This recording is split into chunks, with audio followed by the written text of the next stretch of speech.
Hello, everyone. Hola todos. Welcome back to the Tiki Tapas Podcast. This is episode 4. And just before we start, we just like to let you know that this is going to be a shorter episode. Both of us have been kind of dealing with a bit of health issues, which is why we almost thought about not recording this week, but we couldn't just do that after such a great week for Spanish football, great week for La Liga, all the action that happened. We had to come on and make an episode. So here we are, Rahul. After all the stuff that's happened to us over the last week or so, we are still here talking about the thing that we love, football Espanol. Yep, I've been dealing with a bit of post-Fias flu, and I don't know what that means. In Valencia, every year there's the Fias Festival where, it's about 4 or 5 days of just endless fireworks and parties, and it is just ridiculous here. And I went too hard in Fias, and I'm now feeling the consequences. So Yeah, I remember you told us about this in the previous episode, a bit of history about fires, and then you promoted the podcast on your stories with throwing a firecracker. So if you're missing out on the fun stories, the fun ways that Rahul promotes the podcast, you should follow us on the Tiki Tapas Podcast on Instagram. All the fun stuff happens over there. But yeah, hope you're feeling fine now, so we can get with this podcast quickly, talk about all the great stuff that's happened so far since we last met. Of course, the European night, magical night for Spain, Spanish football. 6 out of 6 Spanish teams went through. And even the ones that were a bit everyone knew Champions League was going to deliver, of course, but even in the Europa and the conference, all the Spanish teams, it's not just about going through. I think they just went through in such a dominating fashion. Like Celta Vigo beat Lyon. Lyon is like fourth in Liga, and Real Betis beat Panathinaikos 4-0 in the second leg. 20 shots, and Panathinaikos is also in the top 4 contention in the Greek Super League. Also Rayo Vallecano. So what are your thoughts on these 3 teams first, when you look at the European nights that happened last week? Well, firstly, I think 6 out of 6 making it through is a bit of a statement because heading into this round, people were very quick to say, "Oh, if the La Liga sides don't make it through, it means the league is washed." Three, three La Liga sides came up against 3 Premier League sides, and guess what? All 3 made it through. So it's interesting to see how the narrative hasn't flipped the other way, when instead of bowing down to the brilliance of La Liga, people are just kind of, making excuses, which they will do. But really interesting week of watching. We'll skip the Barcelona Newcastle thrashing for now. And I was at the first leg in Madrid with Man City, but so we'll skip over that for now. Atleti, there's not really much to talk about there. They did what they do. They got through to the final. Going to the Europa League, Celta Vigo beating Lyon, I think is brilliant. And I did say last week that I think they have a chance, but the atmosphere at Lyon is one where teams can easily fold there. But Celta, they did have the benefit of Lyon having a man sent off early on, but they really held their ground. They scored 2 good goals, and they really impressively made it through to the quarterfinals. And Betis were in a bit more trouble where they lost the first leg away in Greece. And again, we talk about the atmospheres there, but then it was rocking at the stadium when, they just kind of powered past them 4-0. They gave them no chance. It was one of Betis' most impressive performances of this season, I'd say, where I like the Anthony celebration at the end with the hat.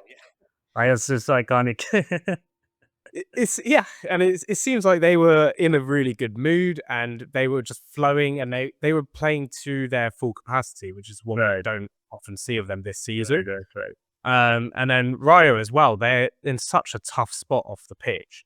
But then to reach a European quarterfinal, and they're climbing a bit up the table in La Liga, they're getting away from the relegation zone a bit, which again we talked about last week of whether they should balance Europe with La Liga, should they sacrifice Europe? But it now looks like they're in a position to potentially, get to the final even. So really good really good Thursday for all 3 of those teams. Yeah. But then when it came to Sunday, all 3 of them lost. Yeah. No. It comes back to that balance again where yeah, if you're trying to compete in Europe with potentially thin squads, injuries, suspensions, something's got to give. And all three of them faced pretty well. Athletic Club away for Betis and Barcelona away for Rayo. They're two tough Mm. games no matter what time of year they come at. But then Celta Vigo facing Alaves, who have a new manager, who they've got 1 point from the last two games. Mhm. They weren't in the best form. And this will be the topic of our game of the week because Celta went 3-0 up and Mhm. everything seemed fine. They had a fourth goal disallowed and they've somehow lost 4-3 at home to a team that hadn't won under Kike Sanchez Flores. Exactly. So, I think we can't stop talking about Kike Sanchez Flores for some reason. Like we mentioned him in the previous round. I think it was against Villarreal, and then the round before it was against Valencia. And we just said that will Alaves really have that sort of new manager bounce? That that Kike Sanchez Flores would bring to the table. First two games were so close. Alaves really needed to hold on until the 90th minute to kind of salvage something. But this time they didn't even care about taking the game deep. They just went 3-0 down in 37 minutes and they just locked in a way that I haven't seen. Like four goals, and four goals in 40 minutes. The comeback was completed by the 77th minute. Yeah, they went 3-0 down in 37th minute. So, what do I even say? Because I saw Ferran Jutla, a wonderful player. He's been even in the Europa League. When Borja was not available, he led the line. He did really good. Then again, this week he's got 2 goals in La Liga. Great player, and I feel like he was just the only player from the Celta team that was kind of, at least you could say that he was trying to maybe make things happen, or he was the only one that was decent. Because and there was a graphic on Twitter as well that said that he just got, like, I think he did the most recoveries, did the most shots, of course, and he was just at the center of everything. But then what happened to the rest of the team? Because I know that there is European exhaustion at play. Of course, all the three teams lost that qualified in the Europa and Conference leagues from Spain. But it's just so shocking. I mean, do we put it on Alaves and the wonderful performances they're having under the new manager? Do we put it on Celta Vigo and the way Giraldez couldn't set his team up? I mean, I'm a bit confused. I could not. I did a mistake of watching the Carabao Cup or side by side. Like I was watching the Carabao Cup and then the Celta Vigo game here. I was like, my phone kept pinging on. I was like, there's no way Alaves are gonna make a comeback. 1 goal, okay. I have 1 goal just after halftime. 2 goal, 3 goal. And then I saw the fourth one, and I just knocked away the screen that was playing the Carabao. So I don't want to see City win the trophy. Bring me Celta versus Alaves. And yeah, it was an insane, insane game. well, I wish I watched it instead of the Carabao Cup based on how that went. But yeah, back to Celta. I think it is a tough balance for Giraldez trying to rotate his squad and try to accordingly win on two fronts. Mm, And Javi Reda, for example, he was brilliant in Europa League, but then mm, he went to the bench against Alaves. But I wouldn't even put that as the kind of main issue where it was a weakened side because they went 3-0 mm. up. They did the hard part. Oh yeah. They could have been 4-1 up when with Mhm, the disallowed goal, which was a bit questionable, bit of a soft foul in there. mhm. But then we talked about, yeah, when Eduardo Coudet left Alaves mid-season, that is the kind of decision where a manager leaving their club could kind of mentally break a team. Mhm. And that was shown by the fact that they conceded in the 90th minute in 2 games in a row to turn 6 points into 1 point.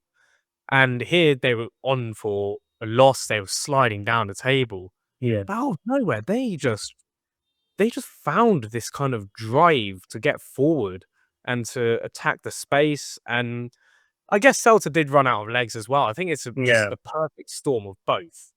Mhm. But then, yeah, what an impressive comeback. And one thing I did notice, which is now becoming a bit of an issue in Spain. I don't know if it's because it's been raining here and there. Oh, it's been raining, but a lot of players are slipping. Like we saw that in the Champions League at Atleti, and Yeah.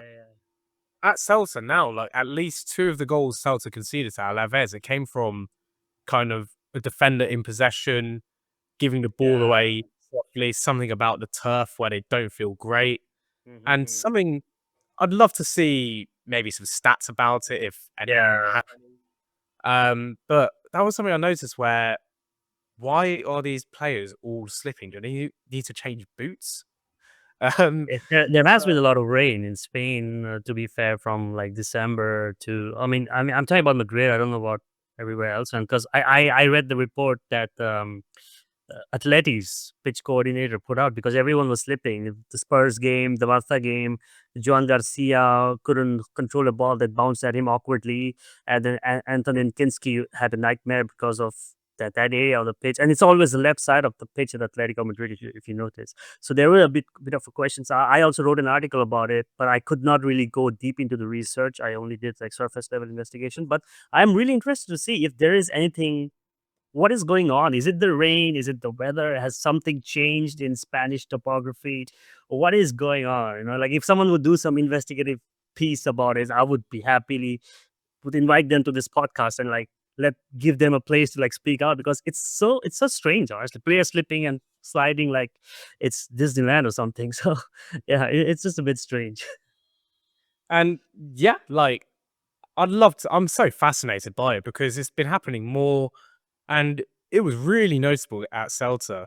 And Yeah. I think maybe fatigue is part of it as well, but we can't put it fully down to that. So No. yeah, if anyone has any ideas, ping them through. But And we'll also invite it to the podcast. Whoever has any sort of ideas, you can come on this podcast and have an exclusive platform to speak. yeah, so then this turnaround in the relegation battle, it is just opened it really wide up because Elche played against Mallorca as well. Mhm. That was a massive, massive game for both sides. And if Elche lost that at home, Mm. they would have been in serious trouble, I think. But they had a huge atmosphere. They had a whole bus Yeah. welcome, a whole Yeah. recibimiento. And they managed to secure the win despite Marici missing a penalty. Oh, Unk. Our favorite Wow. No, just he would have been closer to the golden boot as well by one goal. He's like 5 off the golden boot. Pichichi. He's got 18, if I'm not wrong. Yeah, Something like and it was that. a 92nd minute to draw Mallorca level, and our favourite Unk couldn't do it. No. But it's massive for Elche. That's their first Yeah. win of 2026. Yeah. And so that put even more pressure on Alaves going into this game Mm, because mm, mm. they would have been at 3-0 down. They would have been below Elche and they would have been level with Mallorca. It is looking seriously tight down there.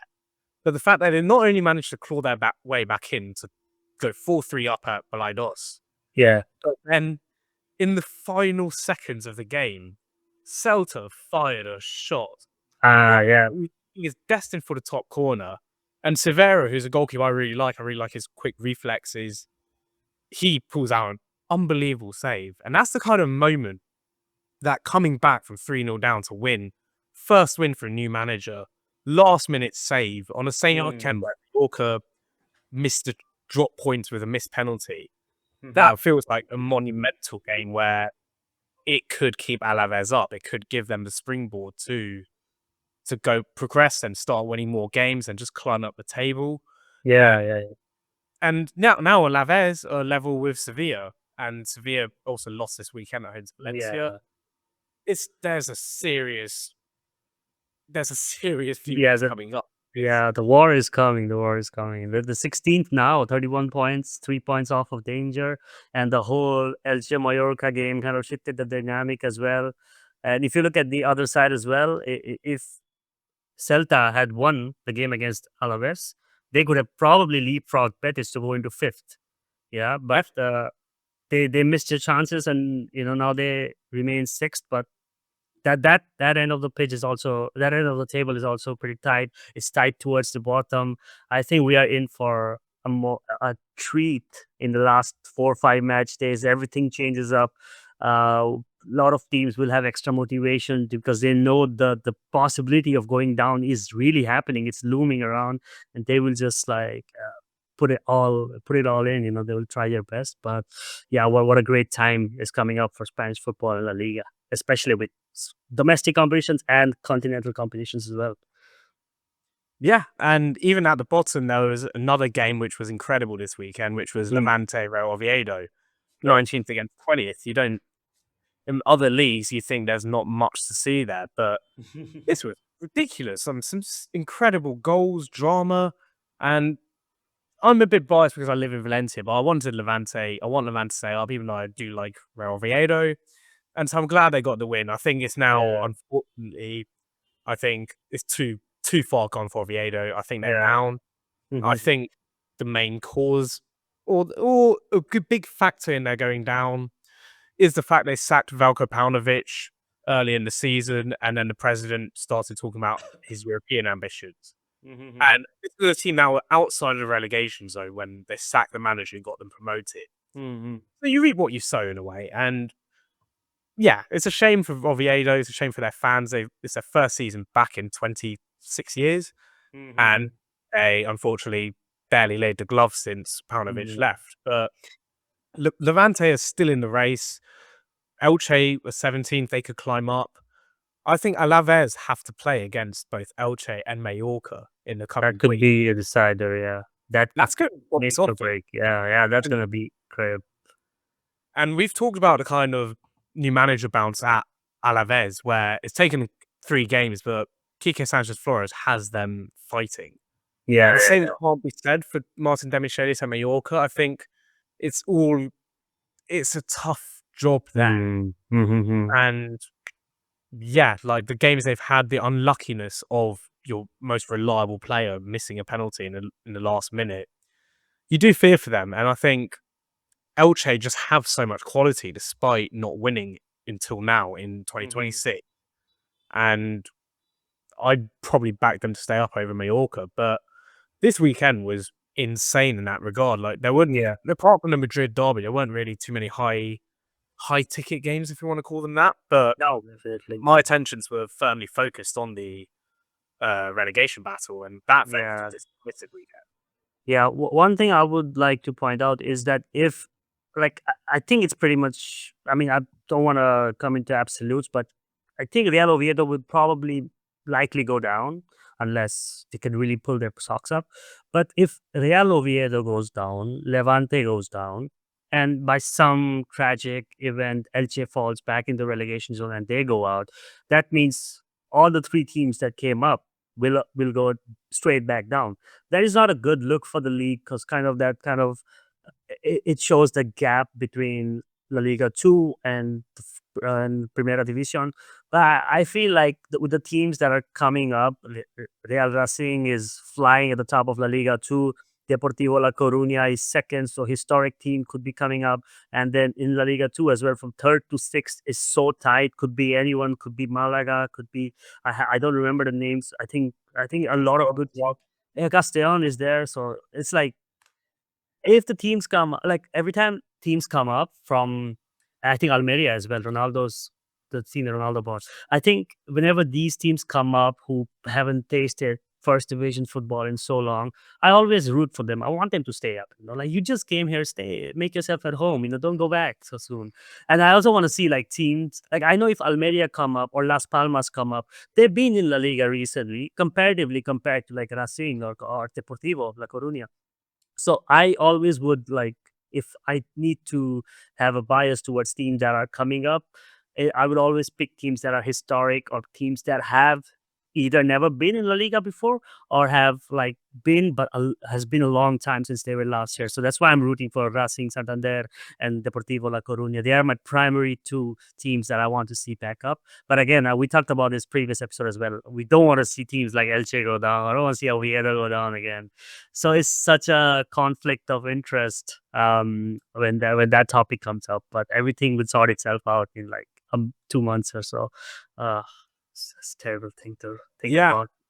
well, and on the promotion front, I think Yeah. if Real Racing Santander, Deportivo La Coruña, that's 2 teams that have not been here in a while. It's fresh as Mhm. if we've got La Liga, Yeah. and it makes it really exciting. They're 2 clubs with, well, history and Mm. Santander, like the atmosphere there looks unbelievable. Mm. And I'm really excited about the prospect of Castellon coming up. So Mhm. another Valencian region team. Oh And yeah. it'll be the first time that Villarreal and Castellon will have the derby in La Liga. It'll be the first ever time if they come up. And that, to me, is really interesting. And Pablo Hernandez is their manager. He used to play Yeah. for, well, across a number of La Liga clubs and Leeds United as well. He's Mhm. doing really well. It's his first job in football. Mhm. And yeah, the atmosphere there is now rocking, and I'm going to go in the next few weeks potentially. So keep an eye out for content. Oh, But yeah, I think. Well, on the point of the 3 promoted teams going down, I don't think that's happened in La Liga for a while. yeah, I can't remember. Other leagues, going back to Premier League, for example, that happened 2 years in a row, and it's just not. It's not good. I just think it creates more of a divide between the two Yeah. divisions. Makes it dull as well, where it makes it more predictable. So for that sake, I really hope Elche and even Levante can stay up. And unfortunately, that probably means Mallorca or one of Alaves or Sevilla going down.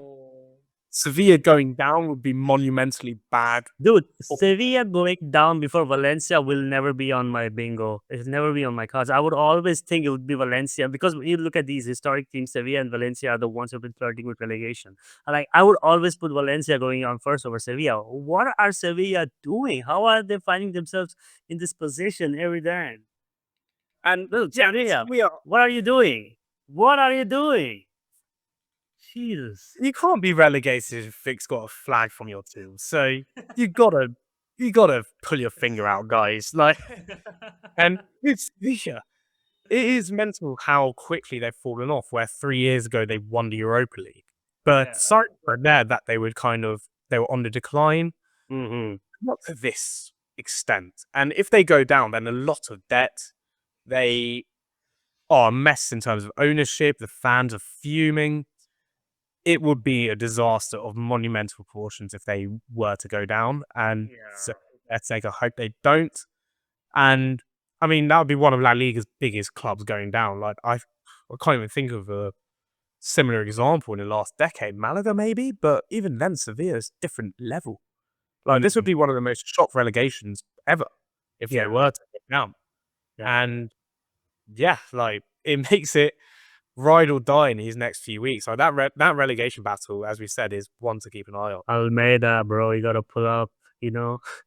Got a ban on the touchlines for 7 games, and he's not doing anything of significance. But maybe Sergio Ramos will come and save the club. Who knows? He's supposed to buy the club. It's been talk of the town for so long, but so far it hasn't been anything concrete. It's just room. I mean, I know he's made an investment at some capacity, but there is not enough information available about it. But talking about Sergio Ramos, and his former club Real Madrid, who played Atletico Madrid, which is not the transition I was expecting as we pivot to the moment of the week. But I'm pleased to announce that for the first time in Tiki Tapas podcast history, the moment of the week is won by the same player who won it the previous week for a same or rather similar action. This has never happened in Tiki Tapas podcast history. Probably will never happen again, though we wish it would happen again next week. Probably not. Not next week, I mean, when they play against Barcelona, but I will not wish for that. Rahul, what is our moment of the week? Well, our moment of the week last week was Molina scoring a ridiculous goal from outside the box, flew into the top corner. And this week is Molina scoring a ridiculous goal from outside the box, which flew into the top corner. Except this time it was at the Bernabeu. And Molina, we said this last week as well, he had not scored a goal in nearly 3 years of football. He's now scored 2 Puskas contenders. This is Atleti's backup right back. And make it make sense because I can't. It's just absurd. This was an equaliser to make it 2-2 in the Madrid derby. Yeah. Was again another cracking game. Yeah. But oh my word, he just kind of takes the ball onto his right foot. For some reason, now this time he's actually on his. He's on the right side of the pitch. Yeah. He hadn't drifted over to left back for no apparent reason this time. But then he hits it with such venom, as if he hates the ball. And he just, like Lunin in goal, he has no chance of saving that. Where it just flies past in top corner. And you're thinking, where was this for the last 3 years? Yeah, exactly. And the conspiracy theory is that as soon as the World Cup comes along, Molina just turns into the best player in the world. Yeah. And we saw that before the last World Cup in Qatar, and then he had himself a spot. He scored in the quarterfinals through a delicious Messi assist. then he hadn't really done too much of note since. And Marcos Llorente had Hey, you got the shades. but in Atleti's best team, it still has to be Marcos Llorente, right back. But then, Yeah. if Molina's going to be scoring these goals every week, then I don't see how you can leave him out. Yeah, But yeah. then the problem for Molina was that his unbelievable goal in our moment of the week in the game he was playing was overshadowed by Vinicius Jr. scoring a winner down the side, which sums up Molina, the good, the bad, the ridiculous. But yeah, moment of the week for Tiki Tapas Podcast this week is Molina with another sensational goal. And let's see if he managed to make it a hat trick next time. Can he do that though? I mean, I don't want him to do it. It's for against Barcelona though. But like, maybe he'll score an early goal and then Barca come around and do a comeback. But I would love to see Molina do 3 out of 3. But it's probably gonna be a bit too much. Maybe in the international break. Who knows? Has he been called up? Has he been? I think he's been called up, right? Beats me. I mean, And surely Argentina won that right foot in the squad. yeah, definitely. I mean, and I think they're playing as what Zambia and Nicaragua or something like that. Mauritania, I think. Yeah. Mauritania, yeah. So if Scaloni decides to just like experiment with Molina and like his capability to, like with his right foot, a goal might come and we might have the first ever hat trick in the moment of the week for Tiki Tapas podcast. Well, I wonder if this is the start of the most outrageous World Cup golden ball charge we've ever seen. Where Molina, who could have been on the fringes of the squad, plays himself into the squad by scoring a scream every week, gets to the World Cup, does the same thing, Scores the final goal. and by the end of the tournament, people are looking at Messi and Julian Alvarez, and they're Barrichel's Molina. So successor for the next striker in Argentina. Yeah, wow. That's I think Molina and Atletico Madrid. I mean, yeah, it was a good goal, but again, it was in the losing cause. But good week, good derby. Derby was the highlight of La Liga, but we don't want to focus too much on that. We talked about what we had to about Alaves and Celta and the relegation battle. As we said before, we were probably gonna keep this episode short, but before we log off, we also don't forget that we do a segment for which we haven't come up a name with.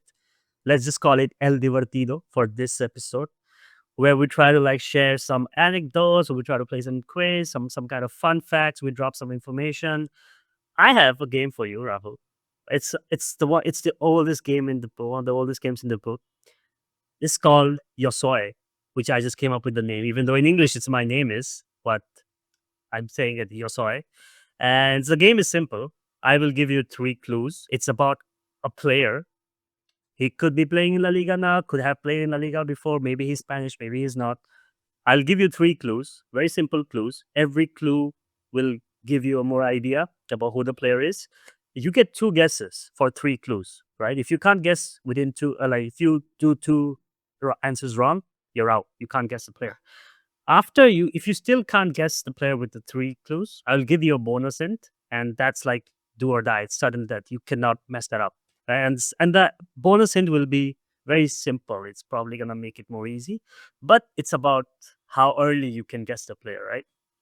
And you have to say yo soy, da da da. You cannot just name the player. You always have to remember. You have to say, if you want, you can say hola yo soy la la la. But yo soy just works.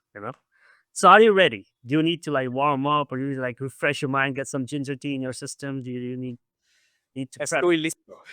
Oh, vamos. Okay, so clue número 1. I started my career at a La Liga club famous for developing youth talent. Okay. You can think of the club, you can start forming an answer in your head. You can take a guess. You have 2 more hints remaining, 2 more answers to go. So 2 more attempts. Do you want to take a guess, or should I move on to the second clue? Let's go to the second clue, I think. Okay. Okay, clue número 2. I earned a move to the Premier League and played under a world-class manager for a few seasons. Started at La Liga into the Premier League. Well, I think we're going to need another clue here. Okay, cool. This is your final clue. I have a nickname that is quite predatory in nature. Predatory. Like, Ooh. yeah. Could be any sort of predator. El Tigre, Radamel Falcao. No. Good You can call. see the line of thinking that. Yeah, I like the way you think. Yeah, you're kind of heading in the good direction, but it's not quite. Yeah, I suppose he didn't start his career in Spain. You want me to repeat the hints? No, I've got it. So Predatory started his career at a La Liga club with a big academy and played under world-class manager in the Premier League. Nickname. It's the nicknames that are getting me. I'm trying to rack my brains for that. Yeah, that's why I put it at the last hint, just Yeah. throw you over it. Okay, let's go with a bonus hint. Okay. Well, let's see if you have enough not ball knowledge, but different kind of knowledge to get this. Bonus hint is I once dated my boss's daughter. Boss's daughter. Now you have to think. It's someone so obvious and I can't think of it because my brain is fried. Outside the ball. You know, you have a lot of ball knowledge. That's not gonna help you in this bonus hint. You have to think about I think it's someone. I mean, this is an extra hint, but think about where you are. Don't overthink it. It's very simple. Don't. Mago, David Silva? No, I knew you were probably gonna take one of these as a guess, but I'm gonna give you the options. They have three options, right? Juan Mata, Ferran Torres, Cesc Fabregas. Oh. Juan Mata, Ferran Torres. Cesc Fabregas. Oh, Cesc, is it not? No. I don't know the story of his wife being his boss's daughter, but we'll go with Cesc then. No, I said dated. I didn't say they get married. Dated. Oh. Yeah. Juan Mata, Ferran Torres, Cesc Fabregas. Well, Mata started his career. He went to. So did Ferran. Oh, Cesc with La Masia. Oh my god, this is. Oh. Ferran Torres with nickname. El Those three nicknames for the other two. No, El Tiburon, Predator. Is a predatory shark. See, I told you have to think about Spanish as well. It's a bit not related to ball knowledge. The first two hints are ball knowledge, and then you have to go a bit cultural, kind of get into the gossip. I think Ferran Torres was dating the daughter of the elder daughter of Luis Enrique when he was being called up to the Spanish national team. There was a rumor going around that. I didn't even know that. Wow. You gotta read the papers, man. You gotta read the gossip. We've learned something new in this podcast then. Yeah, definitely. And this was just an experiment. We are gonna come up with more such fun ideas over the next few weeks, and hopefully more stories like this to kind of rile your brains. And yeah, so Ferran Torres, he started his career Valencia club, kind of famous for developing youth talent. Of course, not as famous as La Masia or whatever, but still. He started his career at the La Liga club, famous for developing youth talent, earned a move to Manchester City and played under Pep Guardiola. And he has a nickname, El Tiburon. And bonus hint, as I said, he dated Luis Enrique's daughter. So, yeah. That's a great question, Max. Yeah. I've been sick and on my bed. I'm like, oh, what should I do for this week's episode? Oh, let me just make up a quiz. By the way, anyways, you wouldn't have gotten it because you didn't say Yo Soy in any of the answers. You just said the name. So, anyways, if you had got the correct name out of this about a stinker here. Yeah, man. Maybe next week you're gonna have a better performance because next week is international break and no La Liga games, no Champions League games. No finalissima, unfortunately, as well. We're gonna have to hold on to crumbs of the Spanish national team, and maybe we will do something different. Maybe we'll take a trip down nostalgia. Maybe we will do some mid-season, not mid-season, more like three quarters of a season review, something like that. We'll do something fun. The two games for Spain are also coming up. But I think with that's a great note to wrap this episode up. Rahul, hope you're feeling much better now after this episode and discussing Spanish football on this episode. Well, you wanna say something about this week, this episode? What you're looking forward to for next week? Yeah, hopefully my brain will be a bit less fried by next week and I'll get his questions right. Quite glad for this international break to, Yeah, as journalists, you do get football burnout, which is something I yeah. never thought would happen, but you Hmm. really do. Oh And man, definitely. with La Finalissima cancelled, Spain are playing against Serbia at Villarreal. I Hmm. may or may not go, depending on a ticket and whether I recover from this flu in time. Hmm. But yeah, so stay tuned for more content despite the lack of La Liga action in the next 2 Yeah. weeks. Yeah, that's great. So that brings us to the end of episode number cuatro for Tiki Tapas podcast. Every Monday comes to your screens on YouTube. So far, we are still. Don't doubt us. We are working to get something sorted out with the audio platforms. I can promise you by episode 5 or episode 6, we will have an audio platform partner, whatever. I'm sorting it out. But every Monday, you're subscribed to our YouTube, it's gonna come to your inbox. You check us out. You let us know what you think about the episode. Give us feedback, help us improve. Tell us what you want to hear from us, what you want us to discuss. If you want to get on the podcast, reach out to any of us on Instagram. We are always happy to hear people talk about football espanol. But with that being said, that brings us to the end of this episode. Thank you for tuning in. Thank you for staying till the end. If you're watching it on YouTube, make sure you like and subscribe to Tiki Tapas Podcast and also to our individual channels, La Liga London, La Liga Vic. Uh, yeah, so that wraps it up. We will see you in the next episode next week. Rahul, again, would you like to end the episode in your wonderful Spanish? Hasta pronto, amigos. Hasta pronto, amigos. You added a new word, so that's progress. Yay. All right, then. Catch you next week. Thanks for being here. Yeah, hopefully this international break doesn't bore us and we will bring you exciting content up ahead. Ciao.